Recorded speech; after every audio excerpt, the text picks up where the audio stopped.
I just can't. This was just such, oh boy. This was just, I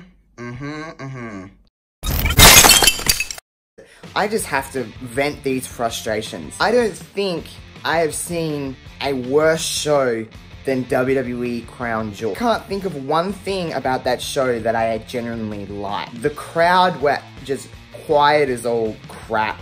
They're just sitting on their comfy lounge chairs and whatever it may be. The matches itself were all kind of like whatever, and it just goes to show how important a crowd is to a WWE event, because without a crowd, you don't care. The main event, due to Triple H's injury, I guess, just fell apart. There was just no kind of substance to it. The WWE World Cup. Now let's get started about that. 8 very talented guys in the WWE World Cup. We had Randy Orton get eliminated in the first round. We had Bobby Lashley get eliminated in the first round. Kurt Angle got eliminated in the first round. It was like, okay. Jeff Hardy got eliminated in the first round. Just so many things about that show that I was just so kind of unsure of. Whoa, sorry about that. Looks like there's an earthquake in here. That was an average song. See, even I'm getting distracted. Go to the finals, and it's Miz versus Dolph Ziggler. Going into this match, I was not very excited, I guess is the word for it. I was more so like, who wrote this? Sorry, I'm walking through my hallway because I'm going back into my little wrestling room. Before we go into this, look at this. This is my little Jane. She's down there, and and there's my guys. I went to the Super Showdown, and I got my Super Showdown hat.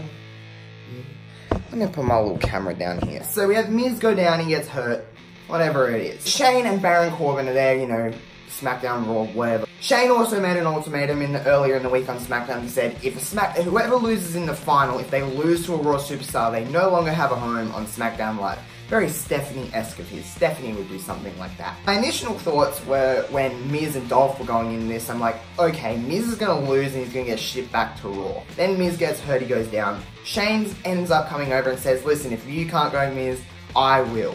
So Shane goes down and he gets in, and it's now Dolph Ziggler versus Shane McMahon. Okay. Then I'm thinking to myself, my God, Shane McMahon is about to win. They're really going to do this. Anyway, we go through the match. It goes for about 2 or 3 freaking minutes. And we go, and Shane ends up hitting like coast to coast or some bullshit and beats Dolph Ziggler. So the WWE Best in the World Cup was won, firstly, by someone who wasn't in the WWE World Cup. The best in the world is now Shane McMahon. You just think about that. If someone who doesn't, or has tapped out of wrestling for a little while, looks up the results of Crown Jewel to see something about this, they see Shane Best in the World McMahon. It's a thing. Shane McMahon is the best in the world. Now listen, anyone who listens to my podcast knows that I am someone that I generally try to look on the positive side, but pro wrestling as a whole, I always try to think there's a greener side to this, there's something better, but I can't with this show. Okay, Backlash happened earlier this year, and Backlash was awful. Backlash was just crap. But the silver lining of Backlash was we had that classic Seth Rollins and Miz match. It was a killer match. It started off the show. I just thought, man, this show is going to be great with the first match like that. And Backlash sucked ass. Crown Jewel may take the cake of beating Backlash for the worst show of this year. I think hands down it's the worst show of this year. I think it's the worst show of the last 3 or 4 years, maybe even 5 or 10 years. It was that bad. There was nothing I liked about Crown Jewel. Was I the most excited about it? No. There was a lot of crap surrounding Crown Jewel. But Crown Jewel, I still went into the thing of, I'm going to take away all that crap and I'm going to look at Crown Jewel as just a wrestling show and I'm going to try to enjoy it. Well, did I get gypped on that one. It sucked ass. Even at the start of Crown Jewel, I watched the opening package and I was like, okay, let's get into the World Cup.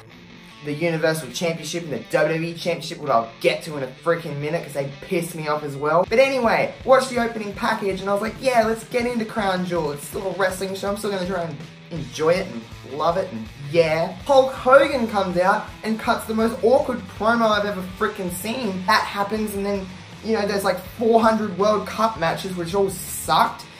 Well, they didn't all suck ass, it's just the crowd sucked ass, and I hated it. If I can take one positive from Crown Jewel is that Renee Young was able to announce that show, and I just think that's kind of progressive in a country like that.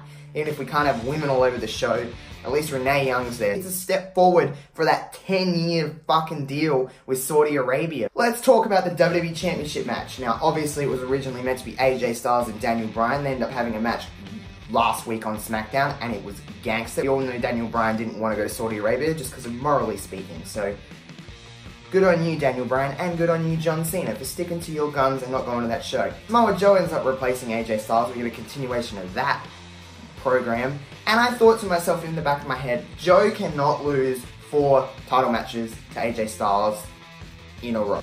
Well, I was fucking wrong. Did I want AJ Styles to win? I mean, yeah, I like AJ Styles more than Samoa Joe. However, I just think it kind of kills Samoa Joe when he loses that many times in a row. So that kind of annoyed me, and their match, out of all of their matches, it probably was the worst out of the 4. Or, I think 4. I think they had 4 matches. I could be wrong, because I watch so much fucking wrestling that sometimes it just rolls into one.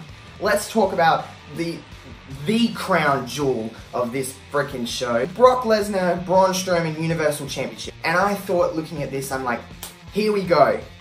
It's about 6 months to a year too late, but Braun Strowman is going to win the Universal Championship. Boy, was I fucking wrong. Yes, Braun kept kicking out of F5s, but I think he hit one move on Brock the entire match. And it was just like, oh, here we go again. Brock's just going to take the title away in the Universal Championship. It's not going to be on Raw again. And all of this crap, and I just can't with Crown Jewel. I just can't. If I can take away anything from Brock Lesnar winning the Universal Championship, is that at Survivor Series we get AJ Brock again. And, I mean, that will be fun. We got Ronda and Becky. We've got Shinsuke and Seth Rollins. We got whoever the fuck the Raw Tag Team Champions are versus The Bar. We've got some good stuff. We've got the 2, you know, women's and men's Survivor Series matches. I like Survivor Series. I like this SmackDown versus Raw stuff. It's fun. No matter what Survivor Series do, it can't be as shit as motherfucking Crown Jewel, that's for sure. I didn't think I was going to go on an actual rant on this, but here I am. My first video is a fucking rant. I promise my next video won't be as angry as this one. Whatever reason you think after this video you want to see more of this, I mean, go ahead. At Wrestling Reverb, Twitter, Instagram, Facebook. You see me on my YouTube watching it. Subscribe, comment, share, like. Do whatever you have to do. I'm Josh. Peace out.